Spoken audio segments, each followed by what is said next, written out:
નમસ્કાર દર્શક મિત્રો, હું શીતલ મહેતા ન્યૂઝ ઓફ કચ્છમાં આપનું સ્વાગત છે। જોઈએ આજના સમાચાર।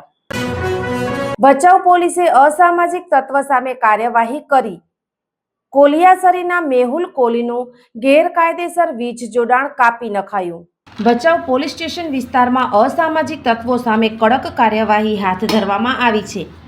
રાજ્યના પોલીસ મહાનિર્દેશક ડોક્ટર KLN રાવના માર્ગદર્શન તથા ઉચ્ચ અધિકારીઓની સૂચના મુજબ ભચાઉ પોલીસે મિલકત અને શરીર સંબંધિત ગુનાઓમાં સંકળાયેલા તત્વો સામે કાર્યવાહી શરૂ કરી છે। આ અંતર્ગત ભચાઉ પોલીસ સ્ટેશનમાં નોંધાયેલ ગુના મુજબ ભારતીય ન્યાય સંહિતા કલમ 103(1) અને 54 હેઠળ આરોપી મેહુલ લાખા કોલી, ઉંમર વર્ષ 22, રહે કોલિયાસરી વિસ્તાર, ભચાઉ સામે કાર્યવાહી કરવામાં આવી। પોલીસે GEB ટીમ સાથે મળીને આરોપીના મકાન ખાતે ગેરકાયદેસર વીજ કનેક્શન કાપી ધોરણસરની કાર્યવાહી કરી હતી। આ કામગીરી ભચાઉ પોલીસ સ્ટેશનના પોલીસ ઇન્સ્પેક્ટર DD ઝાલા તથા પોલીસ સ્ટાફ દ્વારા કરવામાં આવી હતી। દર્શક મિત્રો, આજે તારીખ 10 માર્ચ 2026 આ હતા આજના સમાચાર। આવતીકાલે ફરી મળીશું, ત્યાં સુધી મને રજા આપશો।